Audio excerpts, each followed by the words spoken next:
Hey, we're back. Conversations with Keith, continuing on. I tell everybody I named it that because I guess it needed a name and I couldn't come up with something better.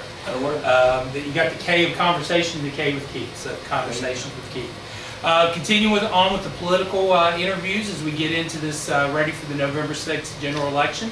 One of our offices that we sort of really technically don't have an incumbent. Sheriff Craig Peoples is looking to move to the judge executive position. Deputy Sheriff Todd Dennie is looking to make that move into the sheriff role and will be running against Eddie Quinn and Brian McCann. Sitting down with Todd Dennie. Todd, we've kind of started all these interviews off the same way because everybody's a Pendleton County High School graduate. Tell us how you went from graduate to candidate for sheriff. What has gone on with you in between? Okay. After graduating school, I just got out and was in the work field, and from that time I went out, and I always liked being outside doing things and helping people, and that's one of the things that I started doing early in my career, and then I took a liking for law enforcement, and I thought there's no better job to have. You're out, you're working, you're dealing with the public and the people, and I enjoy that. And so therefore, I just was hanging around law enforcement people a lot, doing those kinds of things. And then the '97 flood hit, and at that time, Sheriff O'Hara had me come to work for him during the flood, and I've stayed ever since. And so you got hired as a part-time deputy sheriff at that time? Yeah, I was a part-time deputy during the flood. And then went off to the academy, I guess, at that point in time? No, I did not. I was hired before then, so therefore I was grandfathered in, and I didn't have to go to the academy. Oh, I didn't realize the academy. How long has the academy been around? It's been around for a long time. Okay. But if you were hired in at a certain time, then you didn't have to go to the academy. On-job experience? That plus the Department of Criminal Justice stated that I've had enough time in, therefore that I would be considered a certified law enforcement officer. Okay. Well, actually, that leads to a question I don't have down here. As you've gone through there, I know as a teacher, we're required professional development every year. Yes. What is it for deputy sheriffs, for sheriffs? What training are you required every year to have to do to make sure you're certified? What is that? I'm required every year to take at least 40 hours of in service, the DOCJT, which is Department of Criminal Justice, their training, and they send us out a catalog, and we pick classes that are best suited for us and what we need to have to continue our education. So what are some of the classes that you take? Are they online or do you go somewhere? There's some online. There's also classrooms that we go to. I've taken just about probably 80% of whatever they've had to offer. I've taken over the time. I did all kinds of training with, helping myself with doing more detective work, understanding different things of that nature. We have had several hours of firearms training. I've also had the SRO training. I went through that. I was one of the very first SROs in Pendleton County. So I went through training there at Richmond. I also went to Birmingham, Alabama, and took a week's training with the SRO program. With the other training in Richmond, I went through a lot of drug-related classes. Obviously, that's very important for us here. So if there's anything in law enforcement and training, I've just about had just about everything they have to offer. Okay, all right, cool. Actually, a good segue to what you just said is obviously the SRO, which stands for School Resource Officer, has been a hot button topic here the last few months. You all, you worked with the school district, proposed a plan. If you want to talk a little bit about that. But what I really wanted to ask you is, you were the first SRO for Pendleton County. So based upon your experience there in that program, what leads you to feel like that is a very important part that you would want the sheriff office to continue being a part of? The reason I think it's very important, obviously, is for school safety.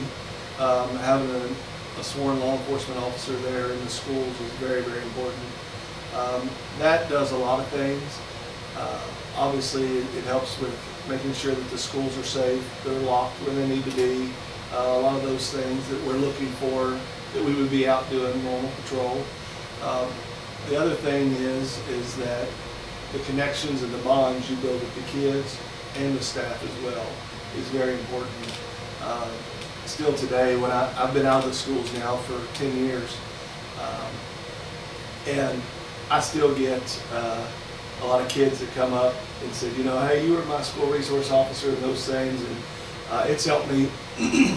It's helped me being out with the community and seeing a lot of those kids, and still today, them and their parents and their grandparents will still relate to me as, hey, you know, you were up there when my grandchild was there, or you were there when I was there, and that really helped. So that helps break the ice sometimes when I'm out in the community and seeing people. So if you're investigating a case, maybe that relationship is already there. Yes. Instead of you starting from ground zero, Yes. you know, you're a little bit more aligned because of a conversation or a positive interaction, maybe sometimes a negative interaction, Right. that occurred 10, 15 years ago. Yes. What do you see, of course, the project or the agreement, excuse me, that you have now is a 1-year agreement. Yes. Whoever's elected as sheriff would be offering or putting forth a new 1-year agreement in the future. Do you see any changes, or do you see what you would want to do, what you would want to see that program evolve into over the next few years? Because I know one of the things that was mentioned in the last meeting, fiscal court meeting, was about the school district starting their own police department. Mm-hmm. Comments on that, thoughts, knowledge upon that?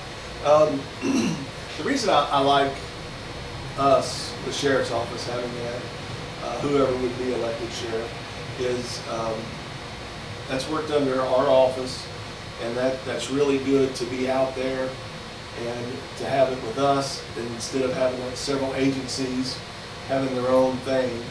I like having things combined where, one, it's going to save money as well, and we're able to make sure that everybody's on the same page.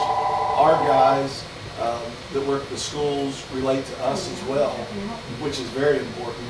If there's something going on, or if they know that there is something that we need to know about, then that communication is really good. We talk, regularly, probably, at least once a day. So we're talking to those guys, or we see them, on the road. And we stop by the schools, those things like that. So it's very important. And of course, I've been privileged to be able to watch some of the trainings that go on that people may not know. And I don't want you to divulge any secrets of how you cover and everything, because people don't need to know that. They don't need to know what you're doing. But how do you all go about,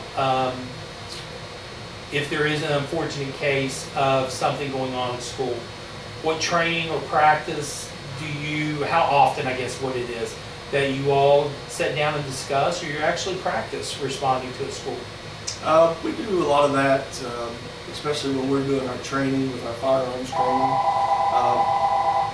Our firearms instructor, Sergeant Brewer, with the Sheriff's Department, who's also the school resource officer. We set up different areas when we're training, and then that way we train out on our training ground in a live time.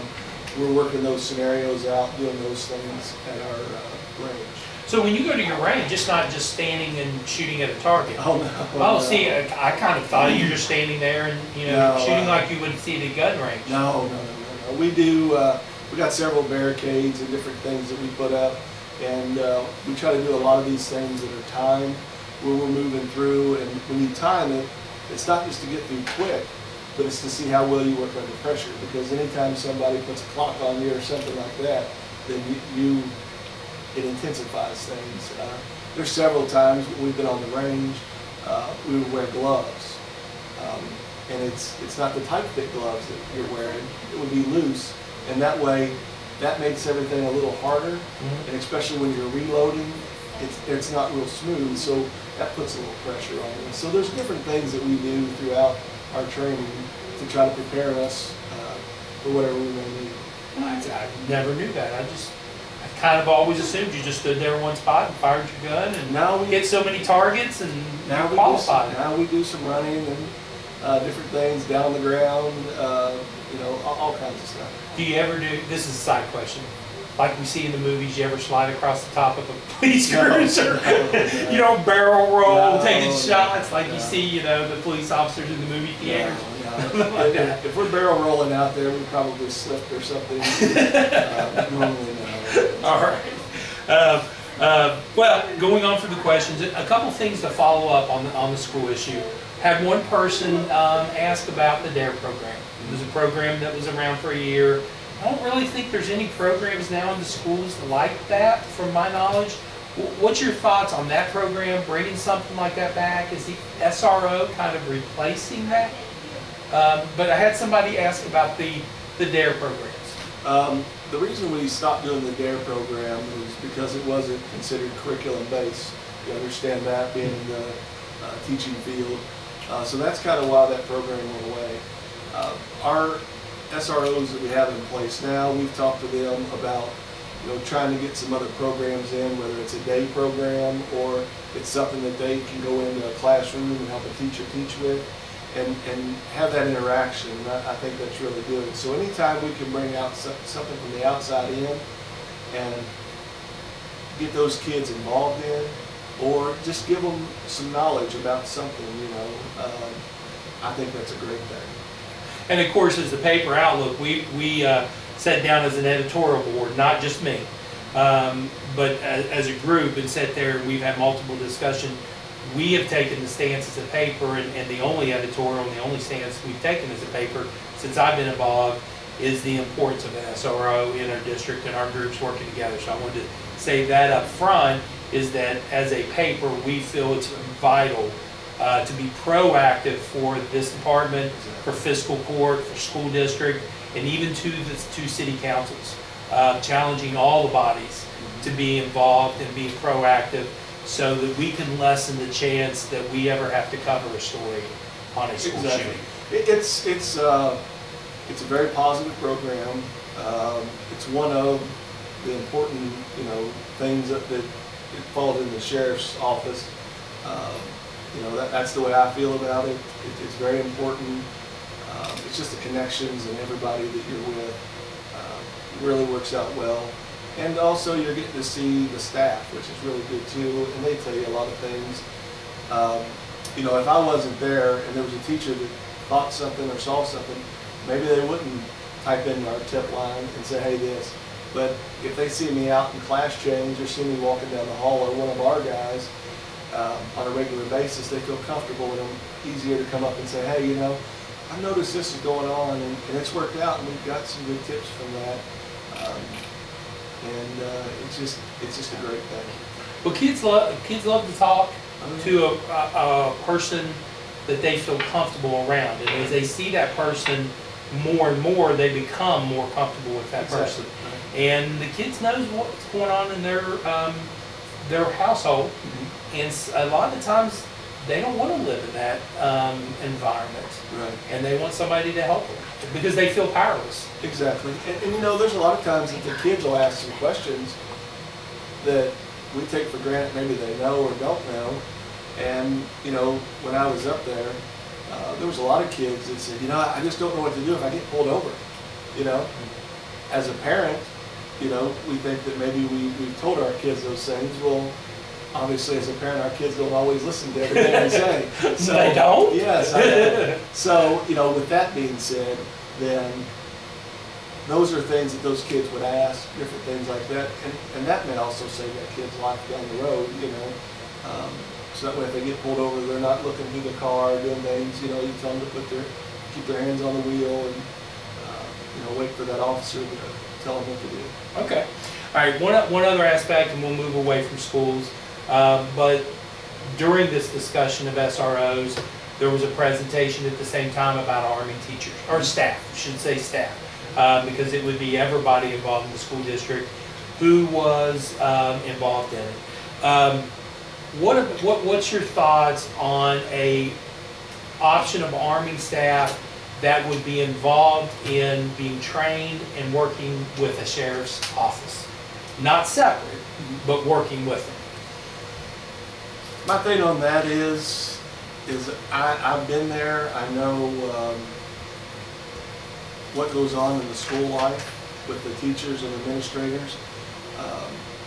One, it would be really, really hard for the teachers to keep their weapons, hid and concealed the whole time, because a lot of times, teachers are down with the kids, and you never know what that kid's thinking. So a lot of that's what I have trouble with is, could this happen, and asking a teacher to do something like that is really hard. It would be stressful on them as well. I could see, I went through, you all were nice enough to let me go through the training that you had. And, I shared in my story on it that there were times in making the decisions that my teaching training took over, and in the simulation it cost people their lives. Because I'm trained to talk and de-escalate situations, all situations. Right. And there were a few instances at the beginning of the simulation that the information told me there is no de-escalation act. Right. And my teacher training said de-escalate. Yeah. And the shooter in the simulation took somebody's lives. And it's, that's what we train for. Not something we ever want to have to deal with, but we're training for it. And, all of our guys are able to take care of whatever needs to be taken care of. Yeah. We talked about cooperation and all that with the school districts and everything. One of the other questions, in Pendleton County, we have somebody serving in each district in constables. Kind of,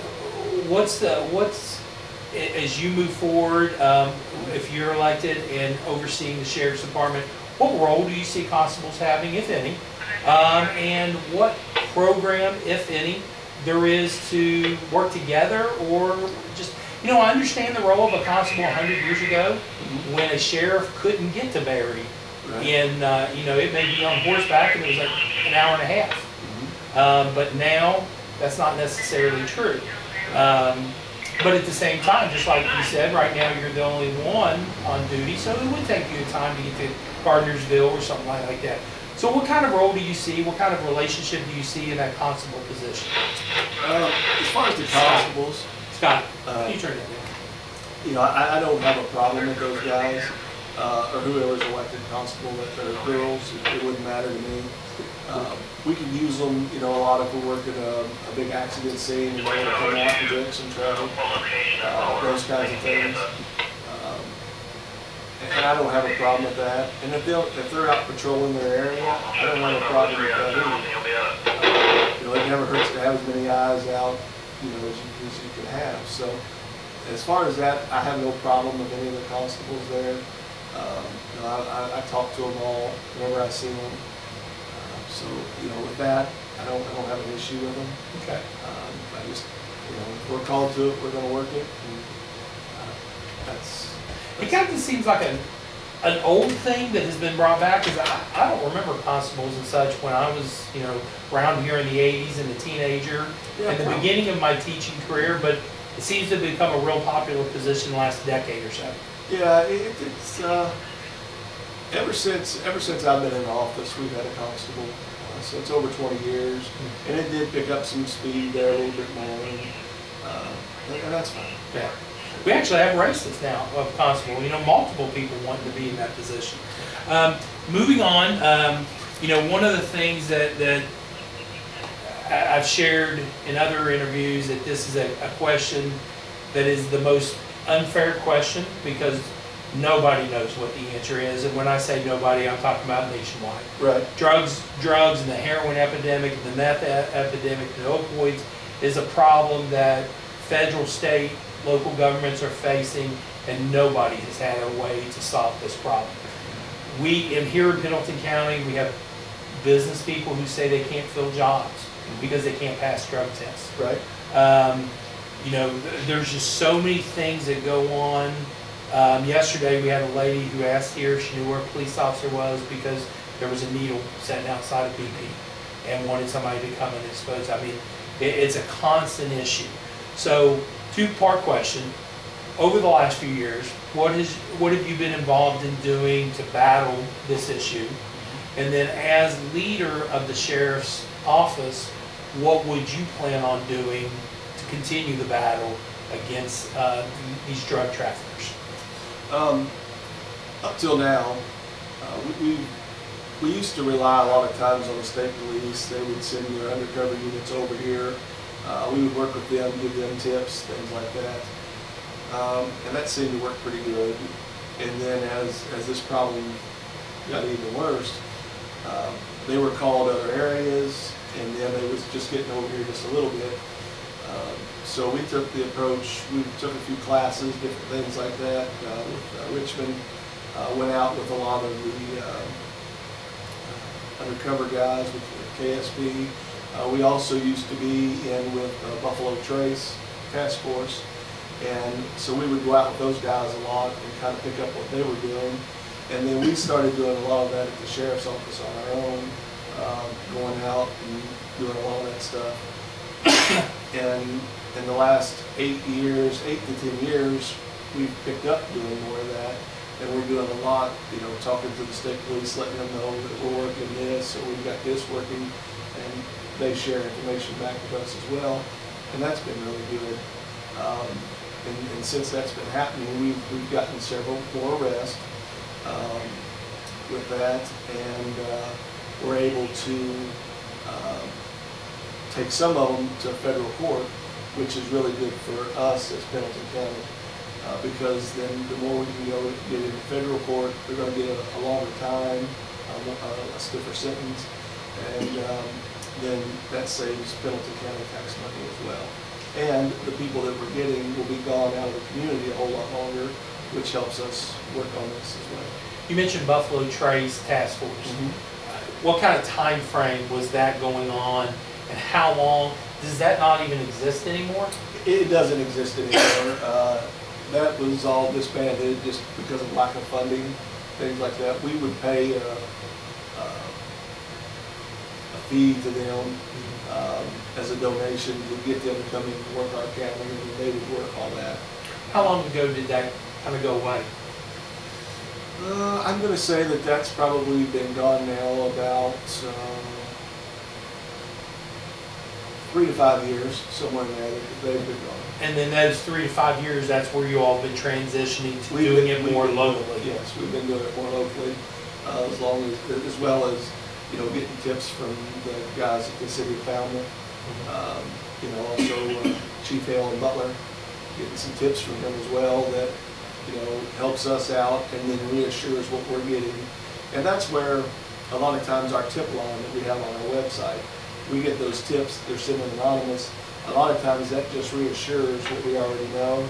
And when the people send that in, we take all that and put it in a folder with, if it's just one specific person, that's kind of what we have that folder for them. And then we kind of work these things out. And then as we're doing our investigations and doing our casework, then I'm able to use this tip as well if I need to go get a search warrant or things like that to say, hey, you know, 2 weeks ago I got a tip that this guy is got a lot of traffic coming from his house, people in and out, 30 seconds, things like that. So the tip line is on your website. What is the website? It's Pendleton County Sheriff's Department. Okay, just Pendleton County Sheriff's Department dot org.com. I think it's not org. Net maybe. Maybe. Okay. Yeah. So if you do a search for Pendleton County I Sheriff's, just tell everybody to do a Google search for Pendleton County Sheriff's Department. Okay. Or office, it would be Sheriff's Office. Yeah. And do that, and it'll pop up and everything and all that there. Okay. And so those tips from the community may get you started onto something, but a lot of times reassures what you're already looking for. But it's another piece of the puzzle that when you go to the judge Yes. to get a search warrant, that's another thing that may convince that judge to allow you to have the circuit court. Exactly, and it just shows that it's just not coming from me, it's coming from the community. And that I always think that when you get the community behind you, that's very important, because that speaks great volume, you know, to say, hey, it's just not me, and this is my opinion, and what I think. I've got other things that factor in there as well. Well, Sheriff People was sitting here just less than an hour ago, and he was talking about the same thing, that the need for informants. Mm-hmm. That one of the things he mentioned that is something that is new for you all, not new, but adds to the time, is that you know what you have to get a conviction by the judge. Mm-hmm. And you have to have these certain number of cases or charges Yes. with a certain amount of drugs to get a trafficking. So you have to continue to build Yes. until you reach that level so that you have a better chance to get a conviction by the judge. Exactly. And you know, we know who's selling the drugs, Mm-hmm. or have a really good idea.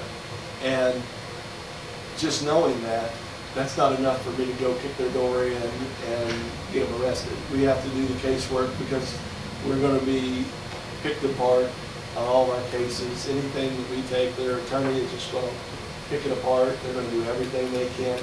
And then that judge has to sit up there and be fair and impartial, and he has to look at the facts. And if we've messed up, then we lose that case. So it takes a while to do a lot of these cases, and to make sure that you're right, and to make sure that we have everything that we need there. If not, then we've just wasted our time and our resources on that particular case, and we have to start all over again. Gotcha. It may take a little harder to get in there again the next time. So those are things that are, you know, on the TV, everything works pretty quick. I mean, they can do a lot. But we don't have that luxury, you know, and that's not the way things work. It takes time, and you have to make sure that you have everything covered that you need. If not, you're going to lose cases. And we don't want to lose cases. We want to make sure that if we get you, that we want to go to court and we're ready for trial if needed. Gotcha. Or in a lot of cases, as in the one case that's coming up soon with the sentencing, you have so much that it doesn't even go to trial, because the other side says, all right, you got me. Yeah. And so then they plea agree out, because they know that they have no chance in court. Exactly, and then that's where it gets into us having the right equipment we need, different things that we need to be able to go out and do those jobs. Are there equipment that you're lacking that in your time as sheriff that you would want to have and need? Yeah, there's things that we would like to have. Of course, a lot of that stuff's expensive, so we can only do so much. But yeah, and it's just keeping up with the times. The things we have are good, but there's something out there that's a little better, you know. And then once you use a lot of this stuff, then it gets dated or known, so then you have to switch it up, and so it's constantly something different you have to change. Okay, all right. So, you know, is there any new things or any things that you would like to do over a 4-year term as Sheriff Todd Dennie in fighting these issues? Don't want to give you away something that would help the criminal out, but are there any focuses or anything that you'd be able to share with us? You say, you know, I really want to ramp up in this area. Obviously, one would be trying to make more arrests on the drugs. You know, I'm very open-minded. It's not always that I think my idea is the best. That's why I try to surround myself with good deputies.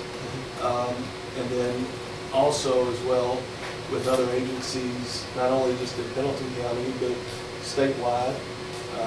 You know, connections with those guys to see what we need to do to make things different, or to make sure that if we got enough to build it for a federal case.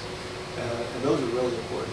So, and you have to make sure that, you know, everything's done. And as long as you do everything you should on the state level, then getting to the federal level is just making sure that it meets all their requirements, and when it does, then that makes things better. So obviously anything we've got that we could, you know, send federally would be good for us and as a community as well. What makes a case be able to go from a Pendleton County Circuit Court charge to a federal charge? When do you know you can make that federal case? A lot of times it's going to be a lot of quantity, and I mean quantity, I'm talking some kind of illegal drugs, obviously firearms sales, Okay. depending on what all they have there, or if they've passed down some new laws that there's if they have 2 or 3 different things, then that obviously will get us into federal court. And those are things that we're looking for. And then we'll, just call the DEA or ATF and say, hey, I've got this, and this looks really good. And, what do you think for this? Yeah, but you need this one more thing. Okay, well, we'll see if we have it or if it's there or not. And a lot of times, that'll depend on the criminal history as well of the suspect we're dealing with. So do you sometimes have that discussion before you ever arrest somebody, so you see if you have enough at that point in time, or is that conversation and you just go back to what you have? A lot of times we know what we're looking for. It's not that we're trying to set up a case and take it federally, but if it meets that criteria, and then they look at it and they say, yeah, we want this case, then that's how it goes. Okay, all right. So, we talked earlier about on TV. On TV, they always appear that it's a fight between federal wanting to take over and locally, but you're saying it's actually a partnership that works well. It is, yes. At least here in Pendleton County. It has. We're connected very well. A lot of the guys that are in a lot of these other agencies, I've known for a long time, worked with them several times on different cases. And getting back with when I had my canine, I was the first guy to have a canine for the sheriff's office. I would go out to other agencies and do a lot of the drug work for them, and which was successful and well. It's a shame we couldn't keep that up, but it's just a cost of money, to keep that up. When I got the canine, we got probably about 95 to 97% of it was donated. Fiscal court put in some money, but for the most part of it, it was all donated. I remember my daughter and wife worked a fundraiser to buy a bulletproof vest for the canine. Yep, sure did. So, well, if that's such a successful part of the program, and you said it had to go away from finances, Yes. is it just too expensive and the donations couldn't keep up with the cost, or? Exactly, and during that time, when our program was starting to go down, it was time to either get a new dog or get out. Our economy wasn't very good either. Oh, okay. So see, that's something that you have to kind of go with. If the economy's thriving and booming, and there's money to be donated there, then those people will donate money. And if it's not, then it's something we have to work toward. Or if we can get into asset forfeiture, when we can get a lot of money and we're able to spend that. Sometimes we have to buy a vehicle with it, things like that. So we have to buy a lot of equipment that we really have to have. There's some other connections where we can get a dog if we need one, those things. But that's kind of why the program began. I love watching live PD on Friday and Saturday nights. I'm a boring individual sitting at home, and they crack me up because they'll be screaming, "We're gonna send the dog in! We're gonna send the dog in!" And it's hilarious on how many of the criminals go, "I'm coming out! Don't send the dog!" No, they're scared. Guys sitting there got a gun pulled on them, and they're not scared. But you throw that dog at them, and man, they're petrified of that dog. It cracks me up. Those bites hurt. I would say they do. Going on, well, 2 questions. You had mentioned about surrounding yourself with good deputies. I believe you have kind of made it public on who would be your, is it second command, or what's the chief deputy? Yes, chief deputy? Yep, Who is that? Tell us a little bit about him, and any of the other staff that you may kind of know that you would want to bring in with you. Yes, Sergeant Jared Brewer. He's going to be my chief deputy. He lives here in Pendleton County as well. He's a graduate from Pendleton County. He does a really good job writing on the schools. He's also affiliated with the Northern Kentucky SWAT, so we have another connection with those people as well. And Jared, he does a good job. Really good guy. The rest of my deputies, are all really good guys. All of them but one graduated from Pendleton County, and I think that's important. I like having young guys from Pendleton County come work for us. One, because they know the county, they know the people, and I think that's important. Okay. Kind of finish up, and I've said that Sam and I were brainstorming yesterday on questions, and he gave a question that I thought was a really good question. And I don't want it to be an awkward question for you, because you're working now in the sheriff's department. But as you look about and you assess where the department is now, how would you assess what's going on now, and what kind of things, and we've touched upon this, what kind of things may you say, I want to make sure we do a better job of this in the future? From where we were when I first started in '97 to now, we've come leaps and bounds. Done a great job moving forward. If I'm lucky enough to be elected the sheriff of Pendleton County, those are things that I want to continue to do. Like I said, I'm very open-minded.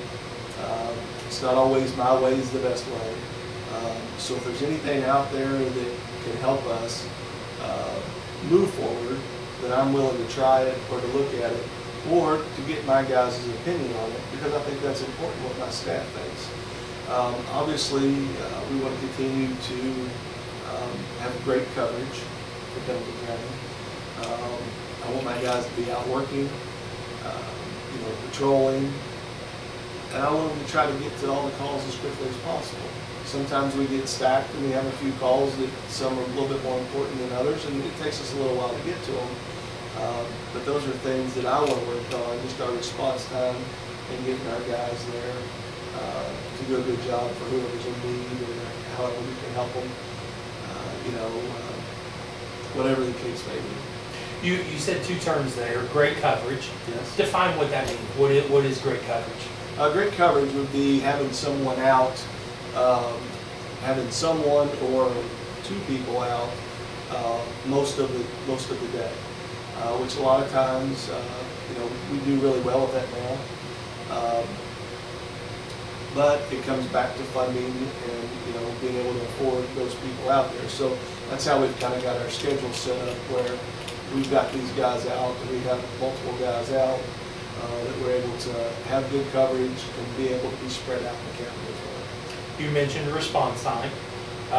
Knowing that if somebody's working in a Peach Grove area and they get called to McKinney'sburg, it is just going to take time. It is. But what is the optimum response time that you would want? Obviously depending on what the call is. If it's something, an assault, or if it's someone's house broken into, we want to get there as quick as possible.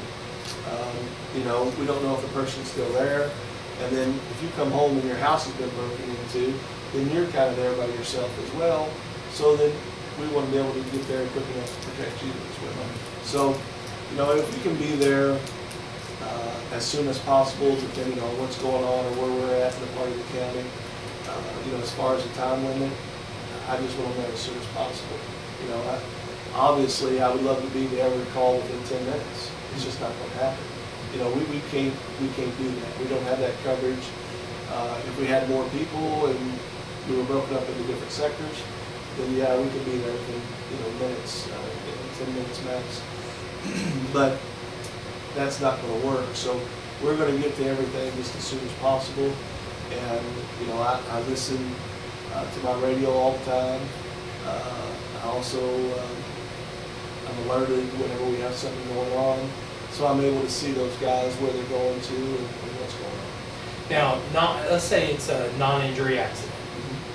Somebody's hit a deer, somebody 2 cars or whatever, and you have an officer there, but then you get a call for a break-in. Is that one you would leave?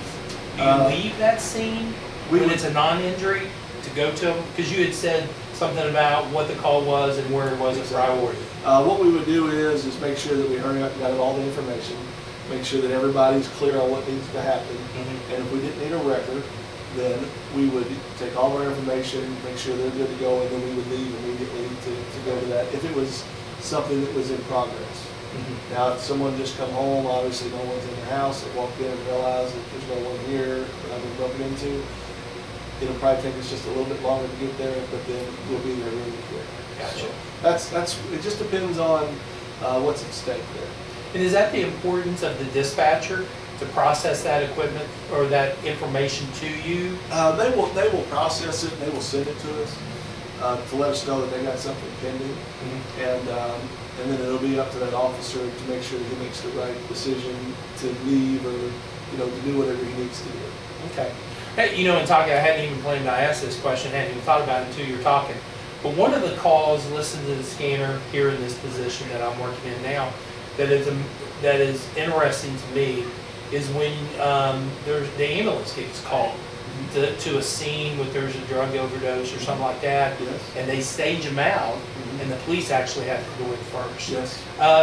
What are you looking there to make the determination that it's safe for the ambulance actually to come in? Yes, it's safe for them because think about it, they're going into this environment, they don't really know what they're going into, and they have no way to defend themselves other than whatever they're carrying, their tough book or their medicine bag. Yeah. So we get there for them, clear the scene, make sure it's safe for them to come in and take care of what they need, and then obviously while we're there with them, then we're able to watch and make sure that everybody leaves them alone and they're able to take care of their duties while they're there.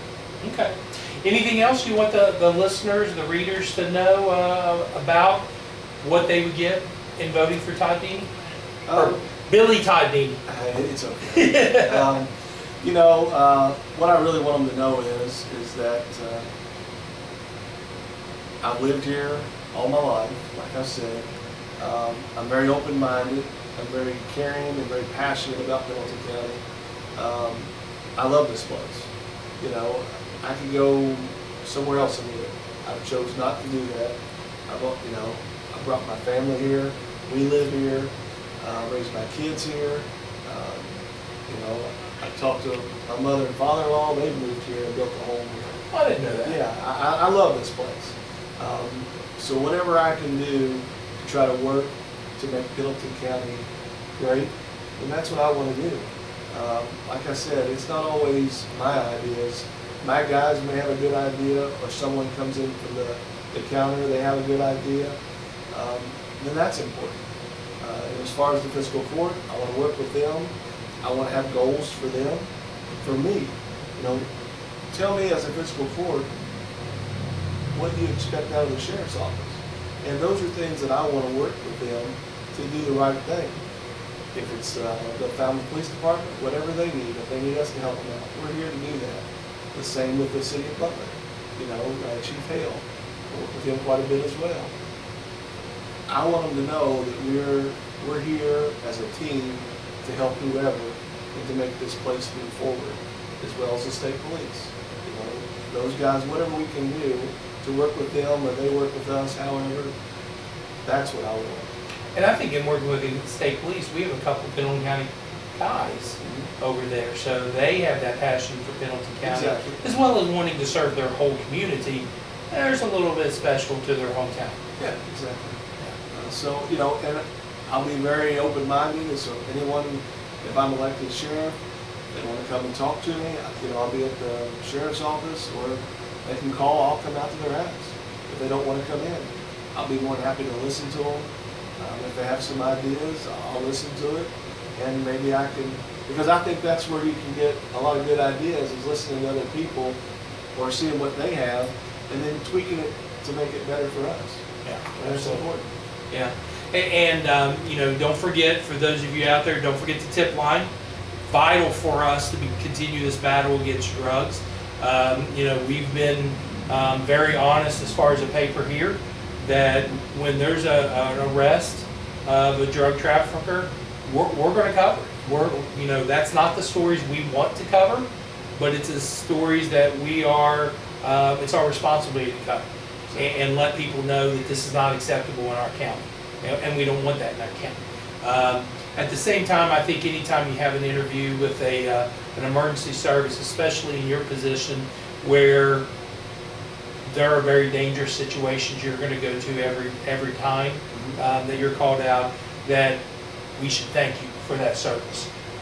Because unfortunately, you're in a career that we see police officers across the nation don't get to go home to their family every night, and when you leave the house, you don't realize that. So our thank you is not enough, but it's what we can offer as far as serving in the role that you have throughout this time. So thanks again for coming in, sitting down, talking to us. Hair looks great, looks better than mine, and just wanted to ask you all to continue to check out our videos. We want you to be informed.